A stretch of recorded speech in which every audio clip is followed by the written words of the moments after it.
Good afternoon, everyone. We're going to go ahead and get started. It's 1:30, and I want to leave as much time for the presentations as possible. I don't want to have to rush through because of time. I'm Leslie Luke. I'm the chair of the Diversity Committee and part of the conference committee, and I welcome you to Diverse Ideas for a Diverse Profession, two members of the IAEM Diversity Committee. First, I'd like to introduce Amber Liggett. She's currently the Pennsylvania Department of Health Public Information Officer working in public health emergency preparedness and response communications. She's a freelance broadcast meteorologist at the Harrisburg, PA ABC affiliate, WHTM, for those of you who know, there's stations there in Pennsylvania. Since obtaining her BS in meteorology and MS in emergency management from Millersville University of Pennsylvania, Amber strives to work in crisis and emergency risk communication in both fields of emergency management and meteorology. Training volunteer very important to Amber. She's completed the basic academy through FEMA's EMI. She's a devout IAEM member, is an active Region 3 member, and part of the Diversity Committee. She works to bridge the gap between weather and emergency management as a member of the American Meteorological Society Committee on Emergency Management and a member of the National Weather Association. Also, I want to introduce to you Vincent Davis. Vincent Davis is founder of Preparedness Matters Consulting and serves as Director of Disaster Services for Feeding America. He has served in similar roles at Amazon, Sony, and Walgreens during the past 10 years. He's a retired veteran of the U.S. Air Force and Illinois National Guard. That's began his career as External Affairs Officer at FEMA and also served as Regional Preparedness Manager for the American Red Cross and Senior Consultant to the Regional Catastrophic Planning Team. So join me in welcoming both Amber and Vincent, and we're going to get started.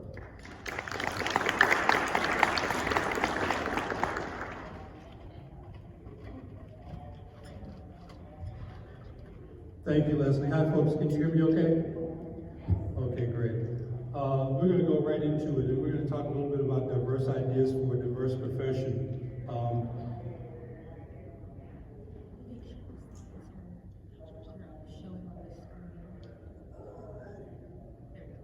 There we go. I want to talk about full speed ahead, navigating the complexities of corporate emergency management. First, a little quick snapshot of my career. I started out with the United States Air Force as an air traffic controller back in the mid-70s. From there, joined the Illinois National Guard as a public information officer. Started my emergency management career in earnest at FEMA as External Affairs and Community Relations Officer with Region 5. And then from there to the American Red Cross of Greater Chicago, where I was in charge of regional preparedness for the 11 county Chicagoland region, and then part of the regional catastrophic team, planning team for Homeland Security. From there, I went to the private sector. I was the first emergency manager at Walgreens Corporation in Deerfield, Illinois. And then from there to Sony, where I did disaster planning for Sony's PlayStation division in North America. And then most recently, almost three years at Amazon, where I was corporate manager of workplace resiliency, emergency manager for Amazon corporate, and on to my current role at Feeding America as head of disaster services. So, enough about me. In a Q&A form, I want to start out with why should one consider a career as an emergency manager in the corporate sector? And the answer is pretty simple. Although the largest percentage of jobs in emergency management are in the public sector, the largest growth potential is in the private sector. And I'll explain to you as I go forward why that is. So where are these jobs? Well, they're in many industries with worldwide companies such as Expedia, Apple, Facebook, Google, Sony, Nike, Boeing, Disney, other companies in the private sector that are now hiring emergency managers.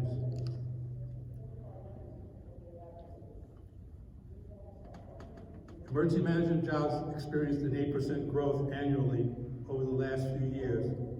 And as you can see there, the pay rates and the anticipated growth is pretty steady.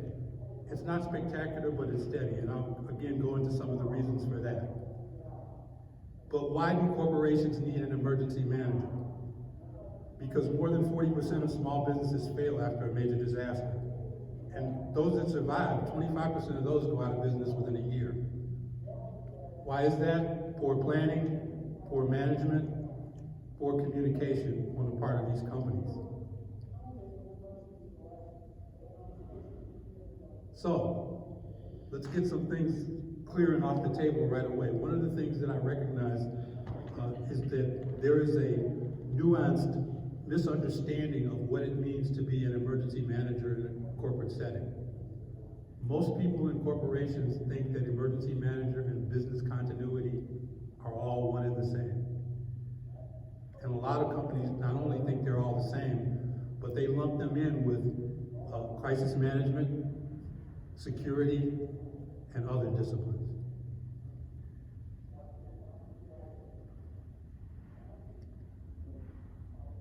So let's talk about some of the differences. An emergency manager does multi-agency coordination. They develop response plans. We analyze threats and risks. We coordinate and organize response operations. We facilitate training and exercises. And we develop COOP plans for critical response functions. Business continuity managers develop multi-department coordination.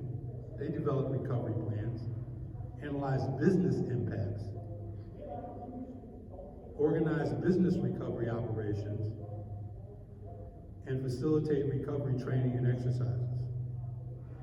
They also develop business resumption plans for critical business functions. Therein lies the difference. Emergency managers are not business continuity managers. We are emergency managers. We have a separate and distinct function that has nothing to do with the resumption of business, but has to do with the protection of property, people, and the organization and coordination of emergency response operations for the company. That's very different than business resumption. So, crisis management in the emergency management cycle is another thing. And although it follows some of the major tenets of the emergency management cycle, again, effective crisis management is just that. A crisis manager's role in a corporate setting is to operate in a realm where their role is to protect the brand, the reputation, the stock price, and the stakeholders of the corporation. Notice I said protect. I didn't say coordinate. I didn't say collaborate. I didn't say respond to or recover.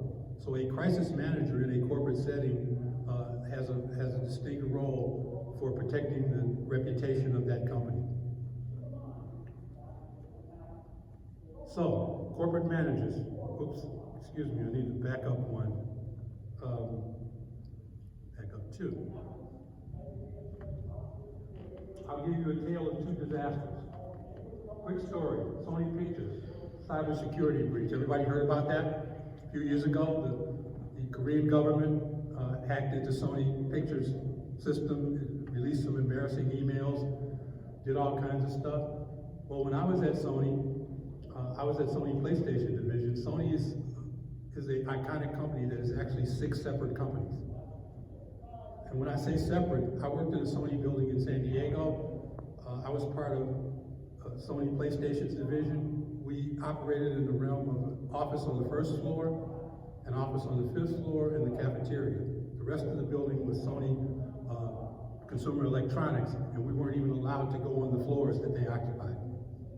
We were separately badged, separately paid, and separately managed. That's how separate the Sony companies are. I say that to say the only thing that saved Sony during their cyber hack at Sony Pictures was the fact that they were separate companies, because the hack only affected Sony Pictures. But they literally almost put Sony Pictures out of business. Also, conversely, at that time, Sony Pictures was the only one of the 6 Sony companies, other than my division, which was PlayStation, that had a full-time emergency manager on staff. And that's what saved them. It happened over a Thanksgiving weekend. By the time they realized what had happened, the Koreans had literally got the keys to the store. They not only hacked into their computer systems and got emails, they got personal information on employees and were actually calling employees at home and making threats against specific employees. The emergency managers at Sony Pictures were able to stand up their EOC and coordinate all of the activities to respond and recover to the Sony Pictures hack. Walgreens, Boston Marathon bombing. As emergency manager at Walgreens, we had people on the ground in Boston for the marathon as volunteers at the finish line. When the bombs went off, it was Walgreens cameras in their store that captured the suspects walking down the street right after the bombing. What else happened was the unprecedented lockdown of the city of Boston, where in an effort to capture the suspects, Boston's mayor ordered the lockdown of the city of Boston, and immediately they started to get calls to 911 saying, "I've just taken my last dose of heart medication, and you told me don't go out of the house. What am I supposed to do now?" Walgreens, because of our coordination through our EOC in Chicago, was able to run 26 clandestine missions during the lockdown to get people to this pharmacy, get a store manager and a pharmacist to the pharmacy. Can't open a store without a manager, and you can't open a pharmacy without a pharmacist. So we had to get those 3 people to the store 26 times, get their emergency prescriptions filled, and get them back home safely during the lockdown. So that is the importance of the role of an emergency manager. Just 2 examples, okay? So, navigating corporate environments. This is a quote from GovTech. Employers are looking for emergency management professionals who understand the political and socioeconomic nuances of disaster, as well as how to write continuity of operations plans and maintain an emergency operations center. Who is that? That's us. That's emergency managers, right? So, frequent question I get, what are the most important challenges facing emergency managers in the private sector? Our role is not clearly defined.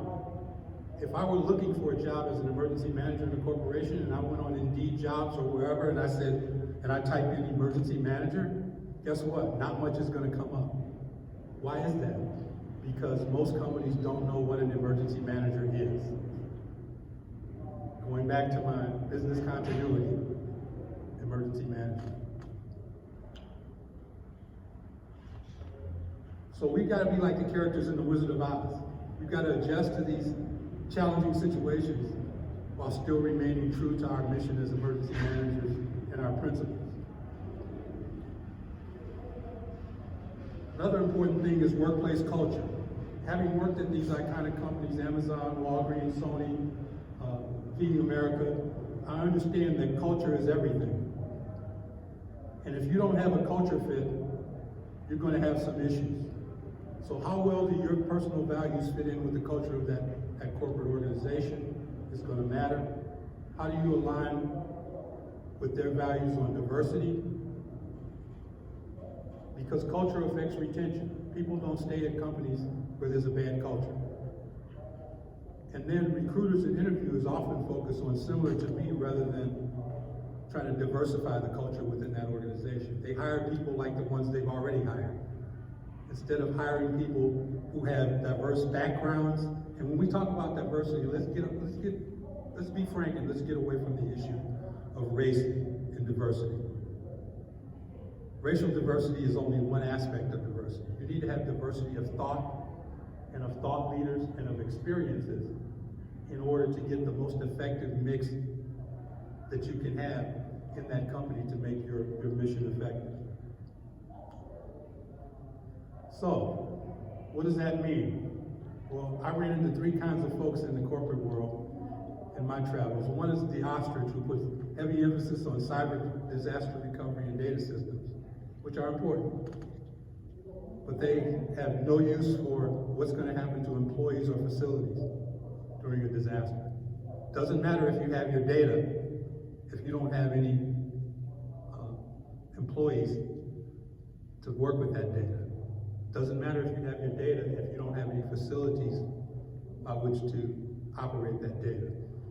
Then there's the survivalists. They overemphasize response. Take kind of a scorched earth mentality. They ignore mitigation, they ignore preparedness steps that they can take within the company. They ignore recovery steps, and they just say, hey, we just gotta make sure that we respond. Respond, respond, respond. Again, takes a lot of balance. And then there's the illusionist, somebody who creates a rosy picture of threats and risks to the company, concealing the fact that the real possibility of a catastrophic outcome exists. So, do most companies adhere to emergency management best practices? Not really, not at all. As a matter of fact, there's a dreaded thing that I learned at Walgreens called the I word. That is ICS. If you use the words ICS in a corporate setting, you're going to be ignored or run off.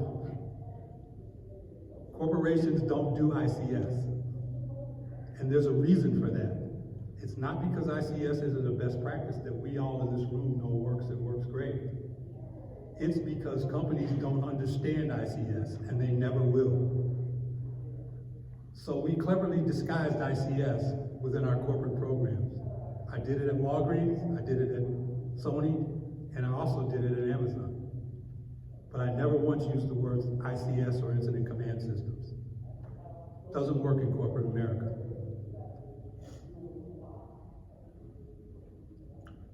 Backing up, when I did an unscientific survey of some of my colleagues in corporate emergency management to find out where do we fit, and guess what? The answer is nowhere. We're all over the place. We're like the ugly stepchild. I examined positions in 20 Fortune 500 companies, and there's your results. 7 of them report to business continuity, 3 of them report to security, 4 to facilities, 2 to risk management, 3 of them report to environmental health and safety, and 1 of them reports to the IT department. At Sony, I reported to cybersecurity. At Amazon, I reported to corporate security.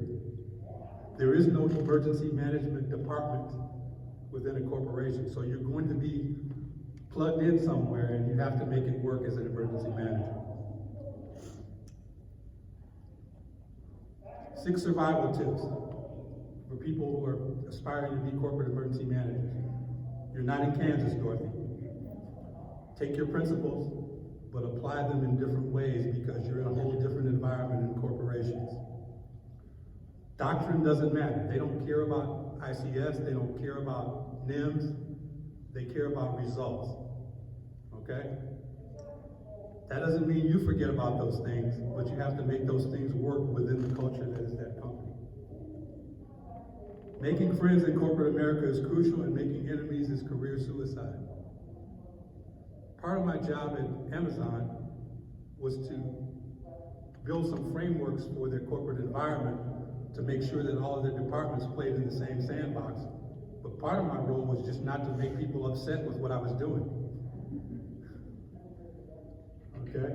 I can't walk into a room and say, hey, I'm an emergency manager, you people are all crazy, you have no idea what you're doing, and I'm here to help fix you. Doesn't work. Territorialism is everywhere, so you've got to stay in your lane, but your knowledge matters, but only to a point. Remember, there are people in these companies who have dedicated their lives to working at these companies. They are not about to listen to somebody coming in and telling them that they're doing it all wrong, even if they are. So you've got to make them change, and you've got to make it sound like it was their idea.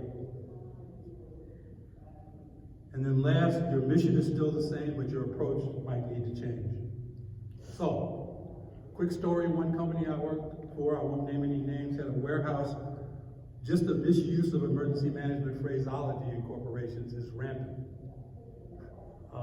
They had a group of people that worked at one of their warehouses that responded to disasters, a local response group of company employees. Guess what they called it? The first responders. Everybody in this room knows that when we talk about first responders, we're talking about fire, police, EMS. They called their local ad hoc group of employees responding to a local emergency first responders. Why is that a bad thing? Because there was a small incendiary fire at the warehouse, and when they talked to the emergency operations center, they said, hey, has anybody called the first responders? And somebody said, oh yeah, first responders are on the scene. They were talking about their local ad hoc team. Nobody had called 911. The warehouse almost burned to the ground before anybody realized that. Small misuse of a term, emergency management term, okay? So, stick to your emergency management principles, but I like to quote an old colleague of mine that said, don't let that be the hill you die on. I had one colleague that went to a Fortune 50 company as an emergency manager after years in the public sector. She knew her stuff, she was really smart, she knew everything that she needed to know to be successful, but she could not adjust to that corporate setting, and therefore, a year into it, she got herself fired.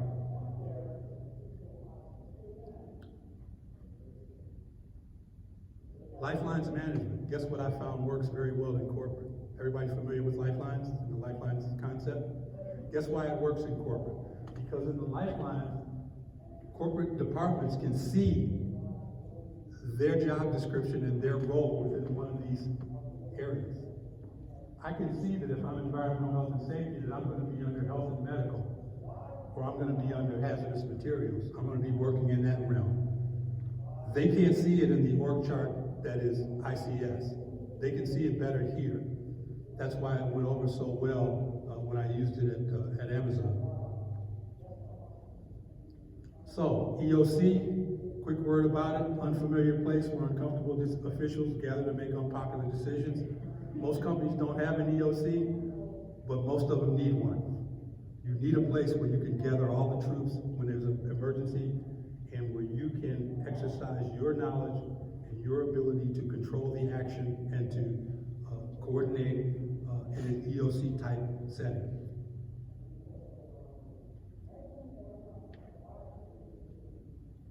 So, to recap, most companies don't understand what they need. HR managers don't even know the difference between a CEM or a CBCP or an LMNOP. My boss at one company asked me a year into it, what is a CEM? I said, you hired me because I was a CEM. What do you mean, what is a CEM? He goes, no, explain to me really. I don't really understand what that means. So companies are not used to this environment, and therefore they're feeling that way. And you have to understand that when you're talking about going and working in corporate. And then emergency managers, are often put in a position of having to define the role after they get the job. I would introduce myself to people when I was at Amazon, and I'd say, hi, I'm Vince Davis, I'm the corporate manager of workplace resilience. And they'd say, what does that mean? Is that business continuity? And I'd say, no. But again, that was an opportunity to educate them. That was an opportunity to let them understand what an emergency manager does versus, we had a whole business continuity department of people that did what they did. Okay? So, last but not least, it's all new. 2011, when I went to Walgreens, they literally walked us into an empty room and told us to build a disaster program. 8,600 stores, 23 distribution centers, Fortune 32 company with $78 billion in revenues, had no disaster plans whatsoever. They weren't alone. There's still companies out there, believe it or not, iconic companies that have no real emergency management structure or no real programs.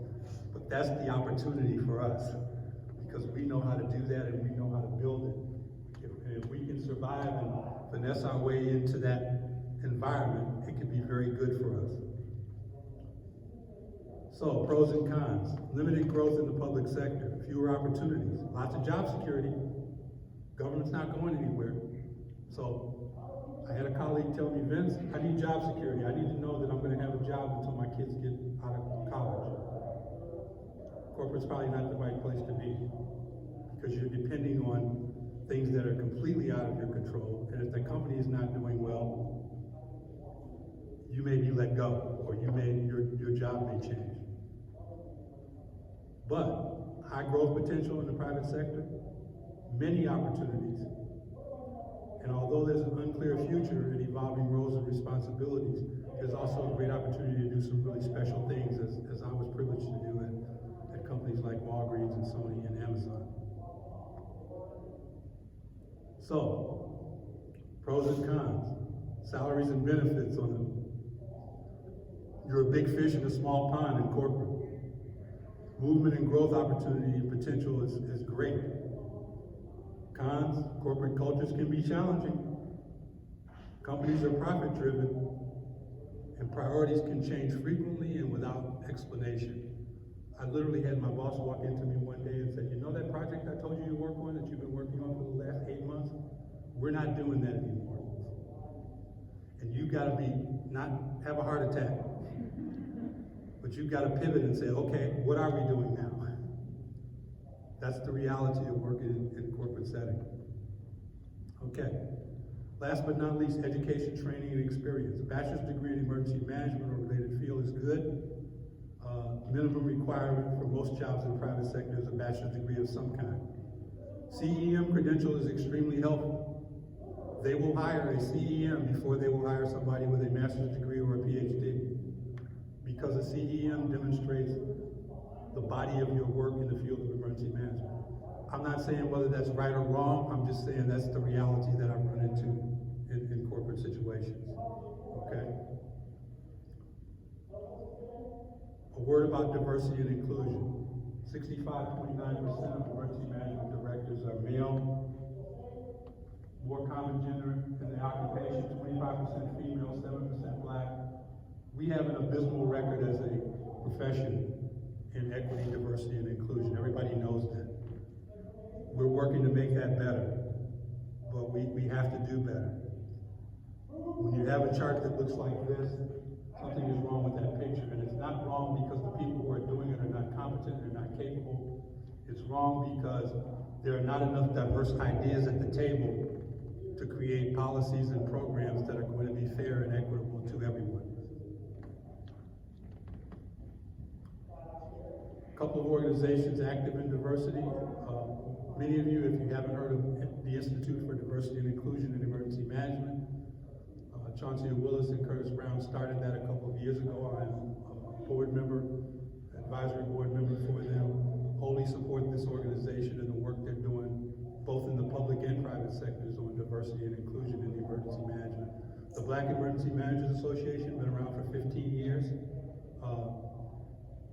The IAEM, International Network of Women in Emergency Management, started by Dr. Jackie McBride. Every woman who's been in the emergency management field for longer than a few years probably knows of Dr. McBride and her work on behalf of women in emergency management.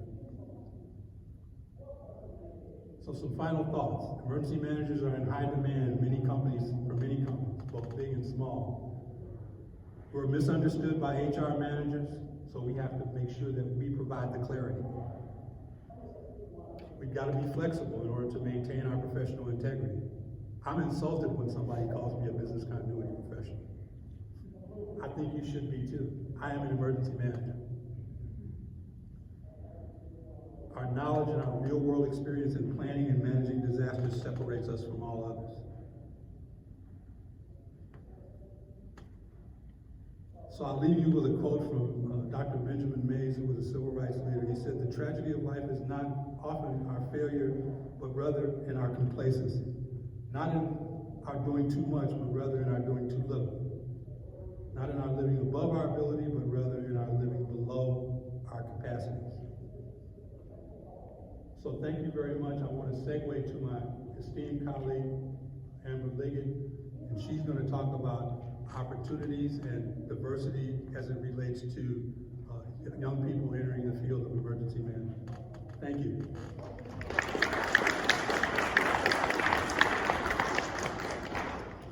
Thank you so much, Vince. And just moving along here, if you guys want to take a moment, if you want to take a photo here of Vince's contact information, I'll pause for a moment.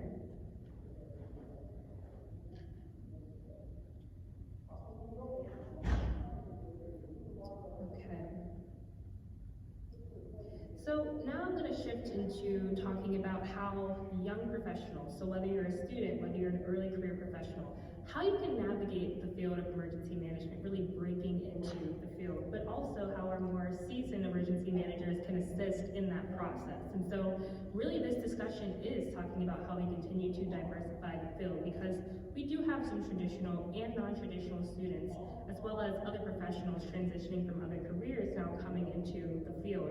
And so just based on some experiences that I have had so far, I want to share with you all my perspective of how we can make this happen. So first, I'll just go quickly through my journey. So I'm from Western Pennsylvania, and I decided to go to Millersville University, also in Pennsylvania, for a bachelor's in meteorology and a minor in mathematics. About my junior years, when I really knew that disaster communication was my passion. And so from there, I learned more about our emergency management master's program that was offered at the university. I also applied my senior year to be a graduate assistant in our Center for Disaster Research and Education. I received that GA-ship, so it made sense to me to stay there and do that program. And at that same time, so in the fall of 2018, after I graduated with my meteorology degree, I had the opportunity to become a freelance broadcast meteorologist at the Harrisburg affiliate, the ABC affiliate there. And so I've been doing that the past few years as well. So again, working at the intersection of meteorology and emergency management in communication. And so I graduated with my master's in May of 2020.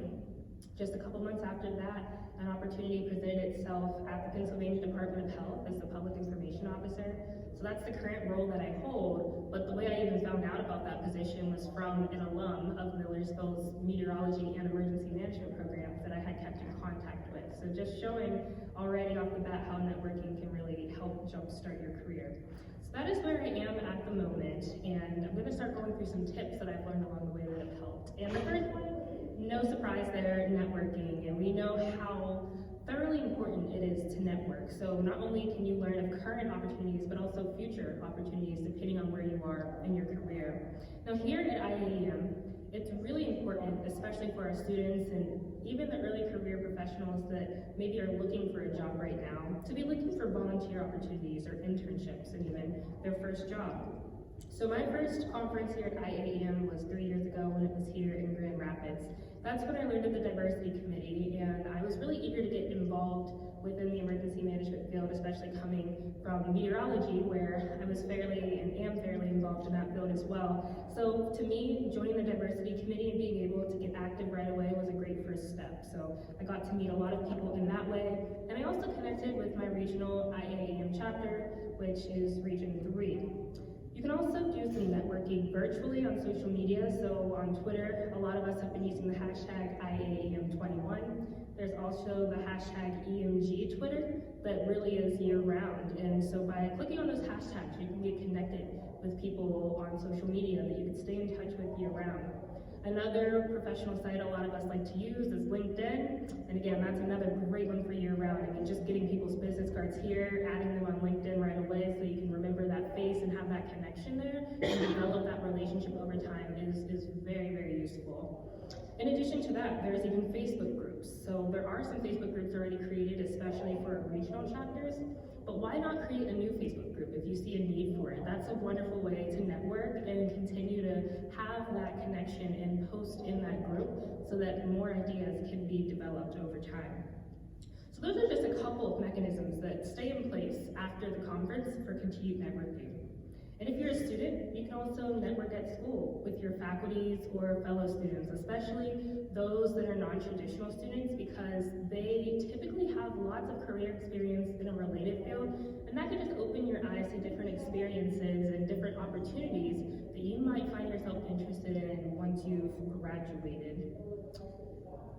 Talking about that and different experiences that are out there, that's one piece, but also field experience. Looking for opportunities that double as training is very key. So exposure in general is key to the field, and for all the students here, as you've been networking, I'm sure people have been asking you, what kind of experience do you have when you're looking for a job or looking for an internship? So we have to do our best as the seasoned emergency managers in the field to provide these opportunities. And really prior to 1980s, that is when most everyone who was an emergency manager in the field already had experience, because a lot of them came from the first responder community or the military, where they are working in a related field that has a little bit of overlap with emergency management duties. But since the 1980s, more formal education has really started to bring more students into the field, and a lot of the students have little to no experience. So we need to make sure that there's a lot of experience available for the students. And so my first conference a few years ago was when I learned of the National Emergency Manager Basic Academy through FEMA's EMI Institute, which I have a photo of that here on the screen for you.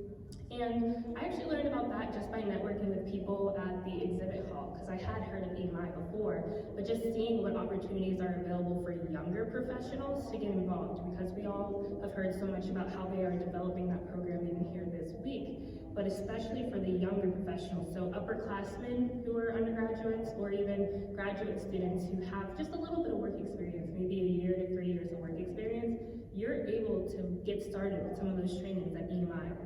So when I went through the Basic Academy, this was before they revamped it, and it was still a 4-week program, so 2 different 2-week periods that I would go stay on the campus there. I had 152 total hours of training, and so that can go towards your AEM or your CEM if you're interested in getting those certifications. And so that is field experience that doubles as training. So that's just one example of trainings there. Now, another popular avenue for gaining experience is through internships. And while the most attractive internships are paid, the most frequent internships are unpaid. And so again, at this conference is the perfect opportunity to be learning about what kind of internships there are, whether they are paid or unpaid internships. And especially talking to people at the exhibit hall. So when I was in the exhibit hall over this week, I definitely stopped at most of the booths, and one of them, the iPod booth, I noticed that there was a recruiter there explaining to students and really anyone who's looking for a job how to navigate the USA job site. I thought it was really interesting how he showed you how it's important to thoroughly look through the full posting, and even as far as to look, you can preview the quiz questions, and just knowing that information, that's something a skill that you can gain here so that you know how to navigate that site if you're looking for an internship or job later on. And then we also heard of the Institute for Diversity and Inclusion in Emergency Management. So on Sunday at the welcome party, I was talking with Ellis Stanley, who also works with the Institute, and he actually told me that they're able to connect students with different programs across the state and help them find internships that way. So just by talking to people and networking, you're able to find out some of these volunteer experience and really any kind of field experience that can help jumpstart your career and really build out your resume. But like I said, a lot of these internships are not paid. So that takes us to the importance of volunteering. So many of us are coming from different backgrounds and need that experience. That's something that you'll hear over and over again if you are a student or starting your career in this field. Now with volunteer internships, there are more traditional ones through county or state EMAs, but now, especially because of COVID, there are a lot of non-traditional ones. Whether they are fully virtual or even hybrid, there are a plethora of internships that are really beneficial if you're in school, because not everyone has time to travel from school to a different location. So if there are opportunities to create this fully virtual or a hybrid internship, that's something that would interest students. But I think that the key with that is communication. So communication with your supervisor, making sure that everything is done in a timely manner, and also professionalism, because you want to be sure that they know you're not slacking because you're partially remote. And that is definitely a big piece of trust there to put together an internship of that magnitude. But again, it is definitely something that we are going to start seeing as we move out of COVID. Now, this is really where our seasoned emergency managers can come in and help, because I don't know about you, but I know we have been extremely swamped at the Pennsylvania Department of Health, and we can use more help. And so if your organization allows for you to have a student come and volunteer their time, so that not only are you getting your most pressing tasks done, but even some of your blue sky work that needs to get accomplished as well, they could be working on that. And then that's really a win-win for everyone. So not only are students getting their volunteer hours in, you're getting all of your work done, and you also have a sense of accomplishment and pride in knowing that you've helped a student get some more experience to bolster their resume. You can also, if you are a student or early career professional, you can also be volunteering here with IAEM on a caucus or a committee through your regional chapter or even through the conference. And then there are different regional symposiums that each of the regions do put on. So you can be on a conference committee or even a symposium committee. And this week alone, there has been talk about creating an emerging professionals caucus. So there's lots of discussion. There's a lot of momentum right now to really get students and early career professionals involved and integrated into the field. So this is a wonderful time for our seasoned emergency managers to continue to highlight the needs for assistance and provide opportunities for our students and early career professionals to be able to volunteer. Another great tip that I've found in looking for ways to get integrated into the field is through shadowing. Really just having an opportunity to experience what a typical day in an emergency management setting would look like. So this really, again, is something where we need our seasoned emergency managers to provide these opportunities, being open and willing to talk to students. And if you do have a student shadow you, or even someone who's fresh out of school or deciding to transition from a different career into the field, please be open to receiving their questions, whether they're on topic about your current role or whether they're more broad about emergency management in general, because by that openness and them feeling comfortable to ask you questions, that's how they're going to learn and see if this is something that they really want to do. And students should also take advantage of the opportunity to explore different types of emergency management settings. And I think Vince did a great job of outlining what all types of jobs there are and how much the field is diversifying with what an emergency manager can do and where an emergency manager can work. So there's plenty of shadowing opportunities if our seasoned emergency managers are making those opportunities available for the students. And the most important piece is mentorship. That is a key step that I think all of our seasoned emergency managers would like to start taking advantage of. So we all have a plethora of advice and experience to share, and I know that every time I come to these conferences, no one is shy. Everyone is willing and eager to speak to each other and speaking to students now as well too. And there's also a really big emphasis right now on integrating mentorship into emergency management.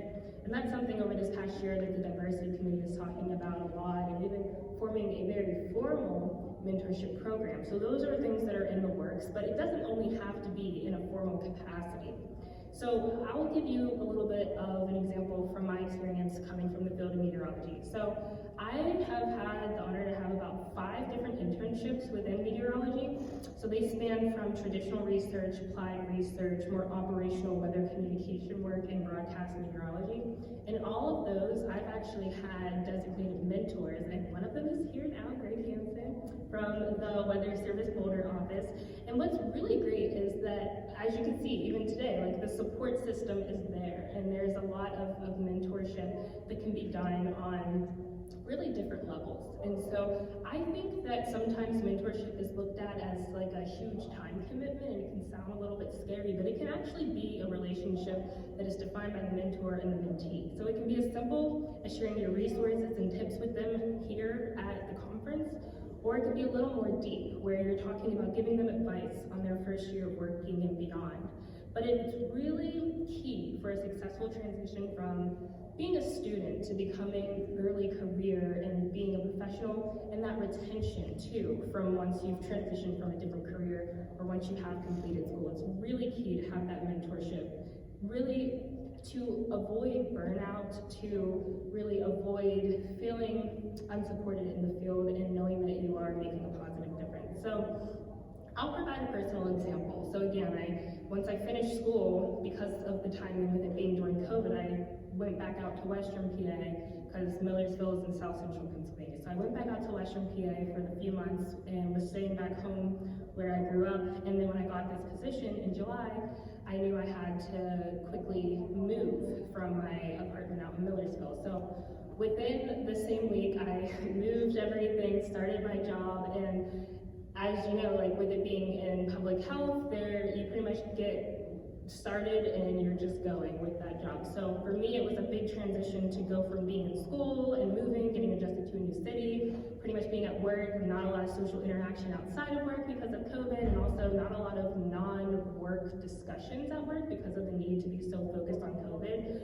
So I think definitely have had some moments of burnout in this year and not enough encouragement. And I think if I had a mentor during that time, and I know there's a lot of other students that have become early career professionals in this year and a half that have agreed with this as well, having a mentor during that time would have been very, very useful. But that also showed me where there's a need for the future for those of us who are early career professionals. So as we are coming out of COVID, and people who had been working prior to that know what normal working is like, that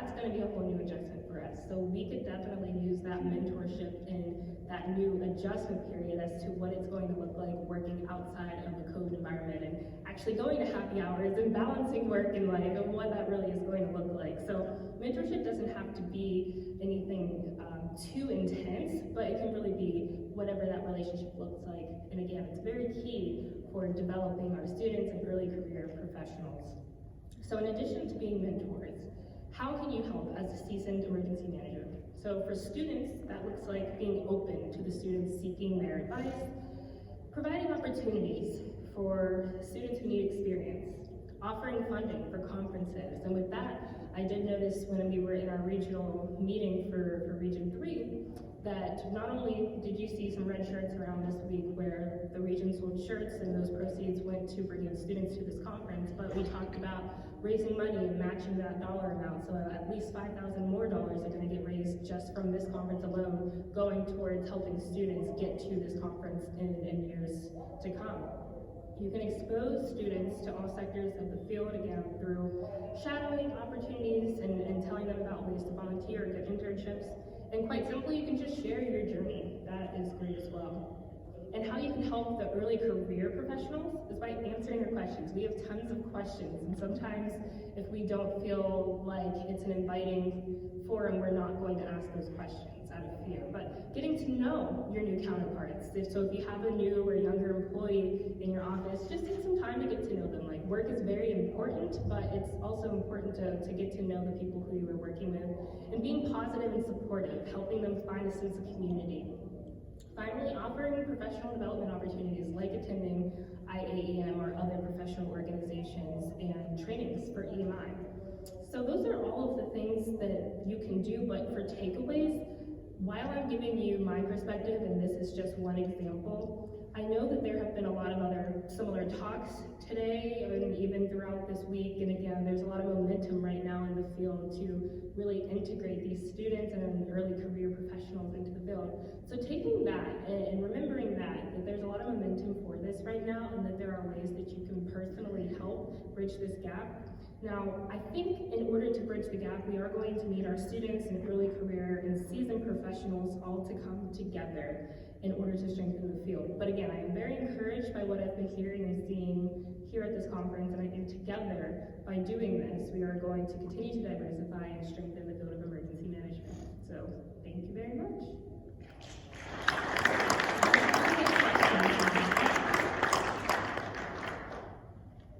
Questions, anybody? Anybody have any questions of Amber or myself that you'd like to ask? We got a few minutes left. Yes. So one of my questions is about working with corporations. You mentioned that not to use ICS, but as a regulator, I'm having to basically grade evaluate their exercise on whether they're using ICS and how they're using ICS. They're not using it well. So I was wondering, like, is there a way to put it in a different context so that it works better within the corporate realm? Yeah, that's exactly what it is. It's context. In other words, when I say don't use ICS, don't use the words ICS, or even the structure ICS. When I did the program at Walgreens, I had to train operators that worked in their 24-hour security operations center.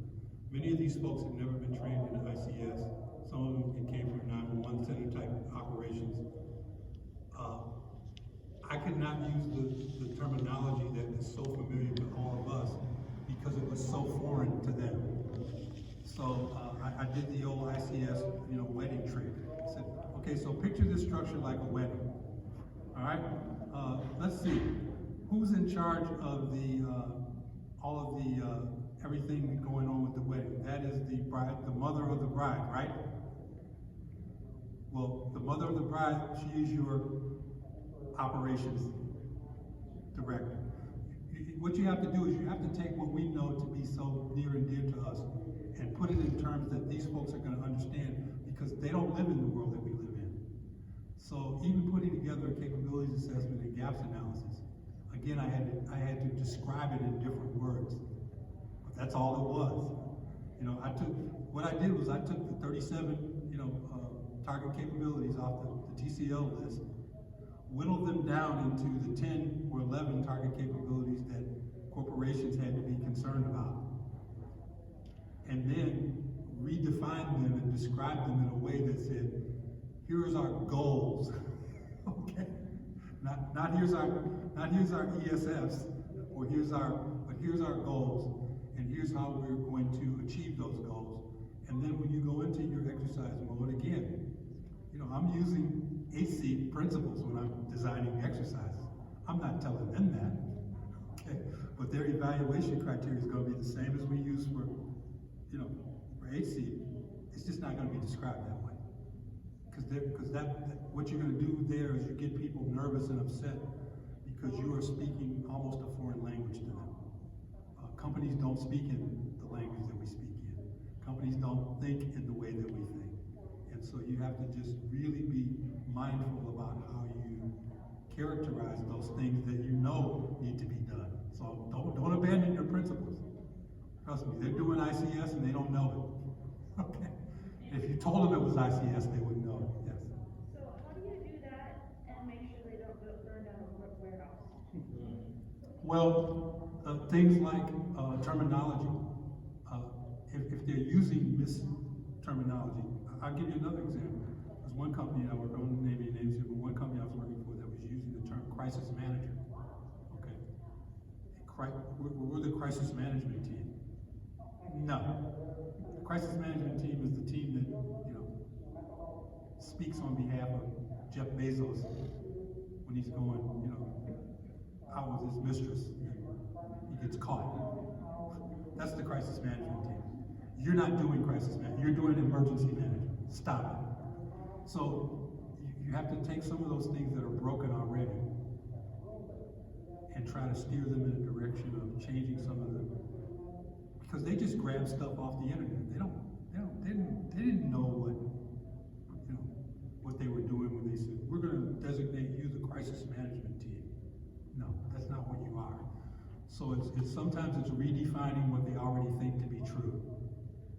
Remember, it's not that badly ingrained in a corporation.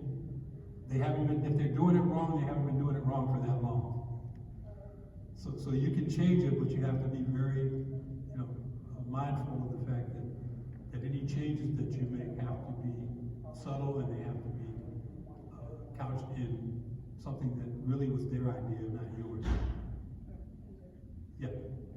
So I thought your diversity numbers was interesting in emergency management. So I was kind of floored when I got here, because I'm in the engineering world, and to me this looks very diverse, right? So what would be you guys' model, because you guys came from somewhere, right? And for another industry to kind of look at what you're doing to kind of mimic what are some of the good things and what are some of the things that you're going to be doing in the future to even get better as far as diversity. So you mimic corporations, for example, or companies. All companies are not diverse. Some companies are more diverse than others. Some companies are military friendly, others are not. Some companies are very diverse in their hiring, others are not. Some companies talk diversity, but at the top of their I'll speak to Amazon, was one of the companies that was called out because their senior leadership, their top 15 leaders, were the least diverse people in the world, and yet they claim to be one of the most diverse companies. So diversity is not, I guess, germane to any given company or discipline, but what you would model it after is hire for not like me or thinks like me, hire for not like me and doesn't think like me. And that's when you have a truly diverse company, a company that's interested in embracing different ideas, not one that just says, I called it for lack of a 70s term, there was an old movie back in the 70s called The Spook Was Set by the Door. And it was about a CIA agent who was hired, went to school, got all his education, his credentials, but he was hired on a diversity push by the government to say, we need more African-American CIA agents. So they hired him and they put him in place and they put him in charge of the copying machine. You know, so we're not talking about numbers here. We're talking really about hiring people who have diverse backgrounds so that we get different perspectives of thought when we're making policies and when we're making, when we're making decisions. And then I would just add too on that, more on a holistic approach, really having advocates for diversity and leadership that care. So we have Leslie Luke, who has been amazing and being our diversity chair and really helping to integrate diversity more into the field, but recruiting lots of us, especially lots of us younger individuals who, again, are more eager to get into the field. And so growing in numbers and growing in advocacy, I think, has really been a strength that we've had here in the emergency management community that some other fields don't have. Yeah. Retainment of a diverse population of employees. How do you, what are your thoughts? I'm really curious. You have a service, we're seeing more coming, like a more diverse, workforce coming in, but they're not staying. Why? Like, what are you gonna get better? Like, thoughts? Well, there has to be promotion potential. People have to see a path forward. Look, I'm at the end of my career. I'm 67 years old. I've got way more behind me than I do in front of me. But as I was an emergency manager coming up in FEMA, when I got hired at FEMA, I was one of 2 African-American regional cadre managers for community relations in the whole country out of all 10 regions. There were not a lot of people who looked like me doing anything in FEMA. So, retention has to show people a path forward. If people don't see a path forward, they're not going to stay. They're going to go where they think they can find a path forward. Now, I'm not giving any secrets away, but I left a lot of different jobs for a lot of different reasons. None of them was about diversity for me. It was about opportunity that I wasn't getting. I have what I call a 5-year rule. You give a company 5 years, you set your goals for what you want out of them, and if you're not getting it in 4.5 years, you move on. Because you're not going to change the culture. I can't change the culture of a Walgreens, or of a Sony, or of an Amazon. So you have to create a path for retention. People have to see themselves. When I left Amazon, I could see myself 15 years ago being the first vice president of emergency management at Amazon. I could see a path for that for me. Now I couldn't, but I could if I were 15 years younger. So I saw the opportunity was there. Doesn't mean that there's a clear path, but it means that the company's culture is such that it's possible. If people don't think it's possible, they're not going to stay. That's just, I don't care what it is. I could love the work that I'm doing, but if I don't see a path to take care of my family, to make more money, to get the things that I want to get out of that opportunity, then I'm moving on, I'm going. So retention is directly tied to culture and opportunity. I was going to say work culture and inclusivity, I think, are really key as well. Just feeling welcome and feeling like part of the team, that, at least for me, that motivates me and makes me want to stick around in an environment, no matter what that work environment is. So definitely the 2. And look, I tell young people all the time, I talk to young people and I say, look folks, luck is not a strategy. You can't copy my career because my career was not planned. It just happened that way. But now, folks like Amber and a lot of the young folks coming into this profession, they have a real opportunity to plan their careers in ways that we didn't. I was moving around and making moves and doing things based on circumstance, not on some kind of master plan that says, I'm going to wind up with the coup de grace, working for Amazon and then right off into the sunset and feeding America. That wasn't a plan. It was just, so I tell people, luck is not a plan. Get a plan, but they have a much better opportunity than some of us older emergency managers who came in however we came in and survived through what we survived through. So this next crop of emergency managers is going to be even better than we can ever imagine because they bring all of that to the table. So We're at our time, so thank you all of you for coming. If you please go onto your app and rate the session so we have an opportunity to kind of see what's our strengths and what we can kind of look at as we bring this back again next year. We hope that you can join me in thanking both Amber and Vince for their presentation today. And enjoy the rest of your time at the conference.